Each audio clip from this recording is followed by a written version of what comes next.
This is local Charleston, and we just got back from a 9-day trip on the Rotterdam. Now, this isn't going to be your typical cruise video. No ship tours, no cabin tours, no watching me put food in my mouth. This is a video just to give you tips and tricks and information to make your cruise better on the Rotterdam and cruises in general. Let's check it out. I'm a Charleston native. I love to go on cruises, travel to amazing places, and enjoy local cuisine. This is local Charleston.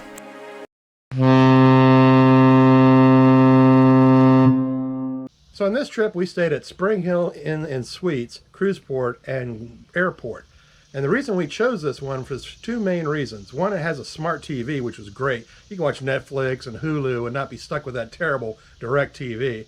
And you can park your car here for $10 a day, which is highly competitive with all the other parking services around the cruise port. Now, one of my biggest tips I can give you is stay away from the cruise shuttles. $40 round trip. And you have to go when they want you to go.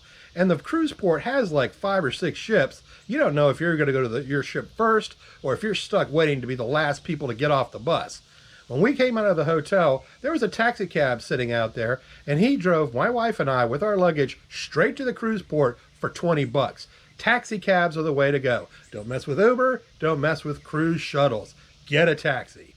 Now, one great thing about Holland America is they don't do that pick your time to get on the boat. When you get there, it's first come, first serve. So you want to make sure you get to that cruise terminal early. We got there about 10:30, and we were in group number 5, and we were on the ship before 11:30. So don't dawdle. If you can, get to the cruise port as early as possible if you want to get on the ship as quick as possible and hit the buffet before it becomes a madhouse. Now, one of the best tips I can give you, the best thing we found out about cruising is this. Doesn't matter if you're on the Rotterdam, doesn't matter if you're on Holland America, doesn't matter if you're on any cruise line. The first thing you do when you go to the room is you ask your cabin steward for a fan. It's a game changer. Now, during the first part of the cruise, the room did kind of seem stuffy. I mean, you do have individual AC in your room that you can adjust, but there's just no real airflow. So getting this fan really changed things a lot for us. I really wish we had done this at the beginning of the cruise, but we didn't really try it until the last 2 days, and it really changed the cruise for us. The room was much more comfortable, we slept really well, and it was nice. Not only did you get that airflow, but you got the white noise of the fan just droning throughout the evening. So be sure to request one on any cruise ship you go on, but for sure the Rotterdam will give you one.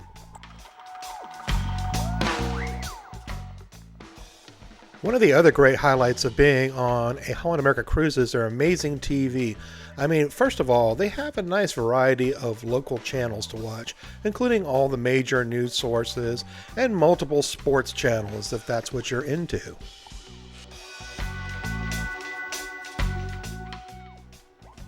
But the one thing that I really loved about the TVs was the sheer volume of movies available. Now, I've been on a lot of cruise ships, and you might be lucky to get 10 or 12 good movies. This movie service that they had on Holland America had 250 movies spread throughout all the decades. They had modern movies, which for us at the time was Oppenheimer and Barbie, but they still had old classics like The Hunt for Red October and Indiana Jones. So just you're not going to be bored in your room looking for movies. And while that doesn't seem like it would be much, there are going to be days on the cruise where it's nasty and rainy outside, and you might not have much to do. So why not be able to go back to your room, maybe take some food and a cocktail, and just kick back and enjoy a nice movie in bed. Now, we had a great time on a Holland America cruise, but if there was one thing we weren't thrilled about was recent changes made to the drink package. Let me explain. We had the signature beverage package, which came with that, get everything all at once deal. But they also had an upgradable version, which of course is their elite beverage package, which allows you to get more expensive cocktails and a lot more choices. Now, the signature beverage package includes any mixed drink or cocktail up to $11. But there's a kind of a catch here. See, let's take a look at a menu. Here's the Ocean Bar menu, and here's a specific drink they have for $11. So you think to yourself, hey, I got the beverage package. It's totally covered. But you will be very surprised because it's not. Now take a look at this bill.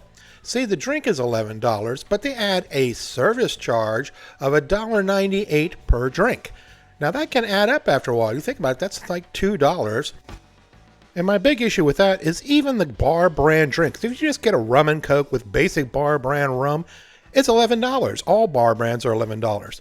So the only thing you can get on the drink package that doesn't cost you extra is beer and inexpensive wine.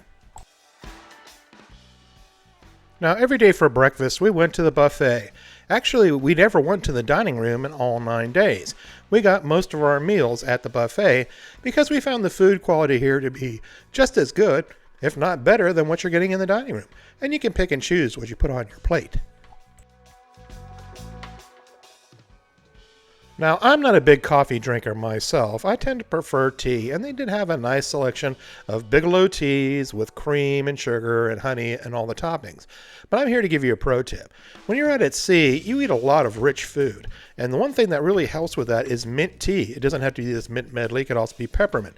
It helps to calm your stomach, so I recommend having a glass of mint tea with every breakfast, and you'll feel great. Now, of course, they always have a selection of fruit. I don't know, I've never seen anybody walking around the cruise ship eating an apple. This is their omelet station. And the omelets were okay, but there's a problem, I think, with their omelets and the fact that they don't season them enough. My wife got a couple of omelets, and overall, they were kind of on the bland side. And I guess you have to do that, especially when you have older customers on board. So when ordering an omelet, I would highly recommend, suggesting that they put some salt and pepper in it, or even if they have some kind of nice spice like Cuban, because that would really help pep it up. Now they do have an operating Eggs Benedict station as well here, and they do a pretty good job. I mean, they get it out fairly quick, and the lady that makes the poached eggs does a really good job. She's very excellent at poaching those eggs. However, if I do have one complaint about them, is the fact that they don't use Canadian bacon. And really, Canadian bacon is what brings home the flavor of an Eggs Benedict. They use ham. And I mean, it's not bad, it's still tasty, but Canadian bacon has such more of a smoky taste and really drives that Eggs Benedict flavor home. And of course, like most ships, every morning they offer a selection of sliced meats and various sliced cheeses, so you can put together a nice little meat and cheese tray to have for breakfast in the morning. Now, as for myself, I'm a traditional eggs and bacon kind of guy. I don't really go in for the sliced meats and the sliced cheeses and the smoked meats. It's just a little bit too rich, I think, to start the day on. They also have a nice selection of yogurts if you'd like to put together a yogurt and have that for your breakfast.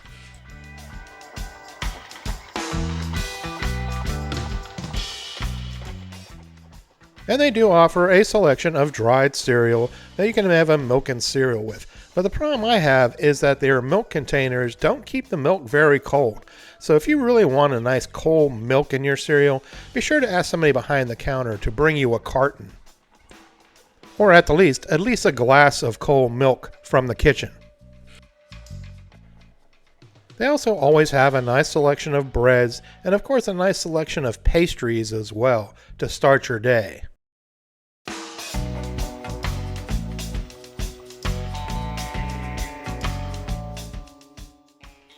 Up next, we check out Homestead. And I really like Homestead because it offers all of your breakfast favorites. I mean, they got your hash browns, your bacon, your sausage, and they do cook-to-order eggs. So if you want to get a nice fried egg, this is a place to come to and have them make it to you fresh.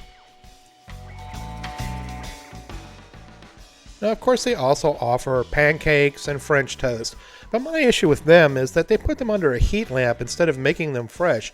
And really, pancakes aren't that hard to make. I don't know why they don't do pancakes or French toast to order instead.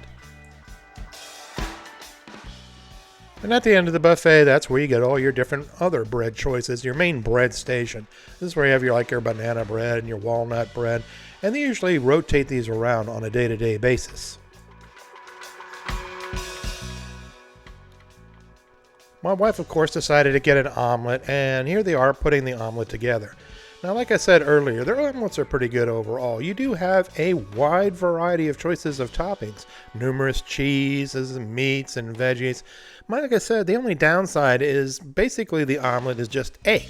It really didn't have much additional flavor to it.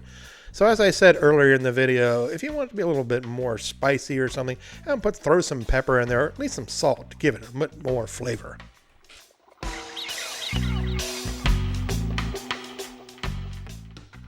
Now this is the eggs Benedict we ordered one day, and as you can see, the poached egg is nice, but that ham is just there. I mean, it doesn't even have a nice char on it. I mean, really, I don't think Canadian bacon would have set them back that much more money, do you? Now, truly, one of the best items I had for breakfast on the buffet are their crepes. Their crepes are very good, and they know how to put them together well. I, of course, went with their berry medley crepe, which was nice and sweet, and they loaded me down with berries. They were very generous. Now, granted, the guy didn't do the standard triangle crepe fold, but that didn't matter. It was still quite delicious, and I had many more crepes to come. So if you're in the buffet at breakfast time and you really want the best cook-to-order item, head to the crepe station. They will not disappoint you.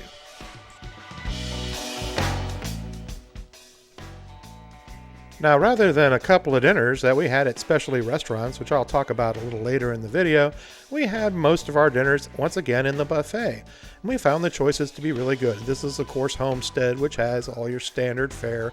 And they usually had steak just about every night, which was nice. And they were cooked well, too. The menu would change up throughout the evening for the most part, and several nights they did offer shrimp, which was really nice, and really good size shrimp too, nice and plump. You see, one of my favorite things about this is when you go to the dining room and you order something, they're going to put whatever they want on the plate. They're going to put on veggies you might not like or sauces you don't care for. But here, you can just build your own plate with whatever things you enjoy. Like, I'm getting corn on the cob to go with my steak. I guarantee they weren't doing that in the dining room. And a good portion of the dining room entrees, the big things they had on the menu, were duplicated in the buffet and were the exact same quality. And I don't know, sometimes I thought it was almost better. Now, if you're looking for dishes with a little bit of Asian flair, Distance Land is your place to go to. They do a wok every night where you can get different ingredients, kind of like an omelet station, but for woks, and they can cook you up a bunch of meats and Chinese vegetables. Now, on the side, that's their themed meal. Like every night they pick a different part of Asia. One night it might be Japan, next one China, the next one Korea. And these pan dishes I'm showing you right here, those are completely different every single night. Now, another personal favorite is, of course, their carving stations. They had some really interesting choices throughout the 9 days. Of my, of course, favorite being the sirloin tip and the prime rib. But they always had something different and unique, and usually they offered 2 different items for the carvery in case you wanted to have either beef or chicken.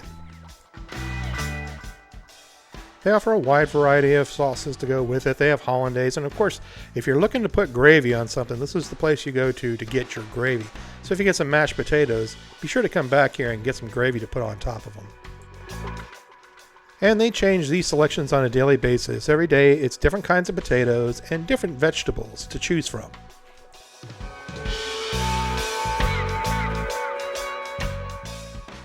Of course, one of the most popular areas is the ice cream place. Everybody loves a good cone of ice cream. And they had sugar cones and waffle cones, and of course you can get it in a cup. The ice cream flavors varied on a day-to-day basis, and they had all your wonderful toppings, caramel and chocolate sauce, sprinkles and nuts, so you can put whatever ice cream concoction you want. And this is also where you go to get their fresh-baked cookies. And of course, we find ourselves back at Homestead again. Now, there's one thing I didn't mention. If you look right there, you can see baskets of fish and chips. Now, this was offered every night, but it had a unique twist. The fish and chips every night was a different fish. I had never seen that done before on a buffet, but it was really a nice, unique twist. And their fish is fried to a nice, crispy golden brown. Now, if you're looking for something a little bit more grab and go, they do have this nice sandwich section, which usually offers sandwiches not only at dinner time and lunch, but also around breakfast time as well. And like every other thing on here, those sandwiches change every day. So you always get a unique selection of sandwiches on a day-to-day basis. This is also where you go if you want to get some potato chips or some tortilla chips. Now, one of the best places I enjoy on the buffet is Wild Harvest, and that's their salad bar. To me, it is one of the best salad bars on a cruise ship. Their selection is amazing. They have tons and tons of choices, and their lettuce always looks and tastes very, very fresh. And they do quite an amazing Caesar salad. I usually have 2 or 3 when I go on a cruise. And don't be afraid to ask for extra stuff. When I got my Caesar salad, I wanted extra lettuce, and they obliged accordingly. Now, a new addition and a big surprise to me, a pleasant surprise I must say, is the Mexican station they put in that they offer every day. You can get tacos and burritos here, and you can put whatever you want. They have all the great toppings for them. And I had tacos here a couple of times, and let me tell you, they were very, very good. So if you get a chance and you like Mexican food, be sure to definitely check out their Mexican station. Now, right next to this station is their Italian station, which, of course, they offer on a daily basis. And, of course, they offer 3 different kinds of pasta and a variety of sauces every day. But they also see right here, they have these 4 different dishes. Those change on a day-to-day basis. And they're all really good. I mean, they do not scrimp on the cheese whatsoever. And one of the things I love most about their Italian station is they know how to cook the pasta right. They cook the pasta in with the sauce. They don't just pour the sauce on top of there. They put it in the pan and cook that sauce into that pasta, getting that nice saucy flavor. In conclusion, I'd like to say, don't feel like you're missing out if you don't go to the dining room. The food here in the buffet is just as good as anything you're getting in the dining room, and it's not a 2-hour experience, and you're not forced to eat what they serve you. I mean, for example, look at this steak dish I put together. Doesn't that look delicious? A nice steak with lots of shrimp around it and a good little piece of corn on the cob to top it off, just like you would get at a backyard barbecue. I mean, and it was very good. I mean, just as good as anything, if not better, than the dining room. Now, one of the great perks of Holland America and the Rotterdam is that you can get the dinner menu brought to your room as room service as long as you order it during serving times. This is the dining room dinner for that night. We have French onion soup, a shrimp crostini, and of course a steak. Now, there's a real reason why I shot this video. I'm going to show you right now. You remember that steak I just showed you a minute ago that I made? Take a look at this. That's the dining room steak. That's the buffet steak. You tell me the difference. Now, one of our favorite dining venues is the Dive-In. I mean, you have great burgers, really good hot dogs, and of course, cheesy fries. But while we were on the cruise ship, I noticed a number of people weren't doing it the right way. I mean, you can go there, you can stand in line, put your order in, and stand around for 10-15 minutes with a disc in your hand, waiting for the buzzer to go off. But let me tell you, you can avoid all that 100% and literally walk right up and get your food, so long as you use the app. Don't be intimidated by the app. It's simple to use and it'll make your life a lot easier. Just go to the restaurant section, pick what you want. In this case, we're going to the Dive-In. They give you the menu. You can pick out whatever burgers, dogs, and fries that you want. But the really great thing about the app is it also lets you customize your order. So, I mean, if you don't want lettuce or you want to leave ketchup off, that's real easy to do just using the app. So we went through, we ordered our hot dog. Here you see I'm picking a hot dog right here that I want to order. Here's some fries that we're going to go ahead and pick up. I'm just adding them to the cart. And in the end, it shows you your final order, and you say, place your order. And then all of a sudden what pops up is this screen, which has a timer on it. You see those little bars at the top? They'll let you know when your burger is done, and your phone will go off. Then you just merely walk up to the counter and pick up your order. No waiting, no standing around. You literally can just walk from your chair right here and grab your food. Nothing better than that. Now, another great pro tip I can give you is don't snooze on canaletto.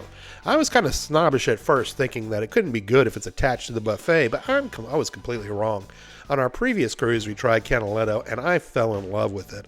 I mean, first of all, the food there is amazing. Second of all, it's one of the most inexpensive specialty restaurants at sea, which is strange because their food is absolutely fantastic. Of course, any good Italian meal starts with complimentary bread, and they do not disappoint. You see, you have your oil and balsamic there to swirl around in, but you have other things like pesto and olives and other flavors to try with your bread. A great start. And of course, we went with the meatballs appetizer. I had that last time. They are so good. But be careful, don't get them filled up on them because you're definitely going to want to save room for the entree that's coming.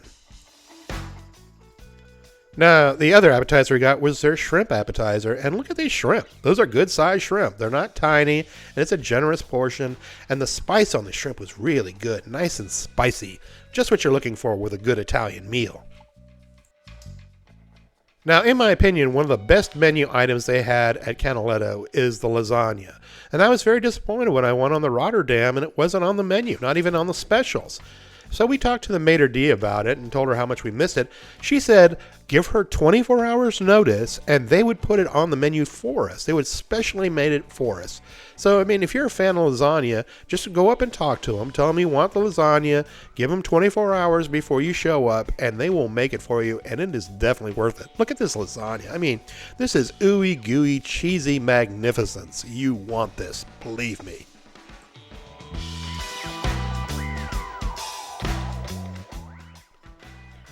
There are two other specialty restaurants besides Canaletto. That is Tamarind, their Asian restaurant, and the Pinnacle Grill. This is the koi pond outside Tamarind. I thought it was very clever, and I really enjoyed it. We avoided the Pinnacle Grill because on our last cruise, the Pinnacle Grill was not good. We did not enjoy it. And when we were talking to other patrons on the cruise ship, they said the same thing about this ship. The Pinnacle Grill is just not worth the money. But Tamarind, oh yeah, it's worth every dime. And you don't have to be an Asian food fan to enjoy Tamarind. My wife does not really care for Asian food, but she loves this place. But the one item I'm going to tell you to get, and there's an upcharge for it, is the lobster. It is so worth the money. It's the best lobster I ever had. The lobster was plentiful. There was a lot of it. It isn't that Caribbean chewy lobster. It's actual Maine lobster, and it's deep fried and put in this ginger sauce. It is so good. Worth every dime. So pay the upcharge. Get the lobster. You'll thank me. And now I have another pro tip for you. Okay, you're tired of the buffet.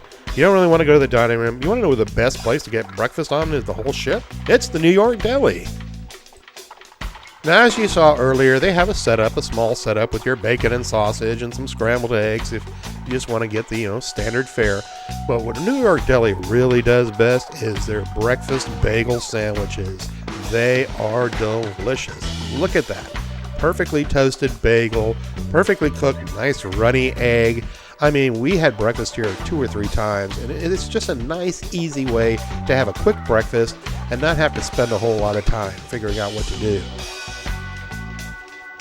So a good go-to tip is, if you're on this cruise, don't just resign yourself to the buffet. Go to this deli and get this sandwich. I promise you'll thank me for it because they are so good. I mean, look at all that ham on there.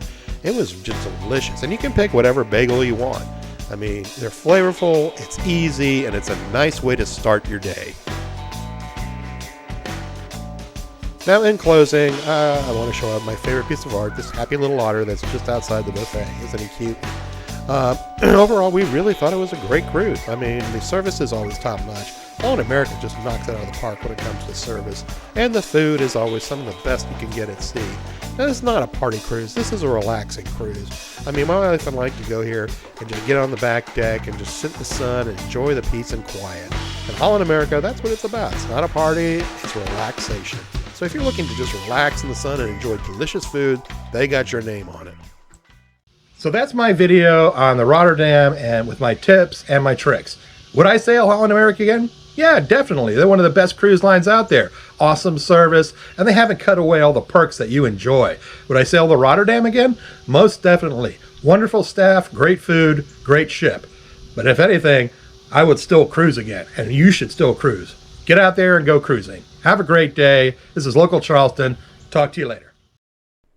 If you enjoyed this video, please like, subscribe, and follow. It doesn't cost you anything, and it helps to grow the channel.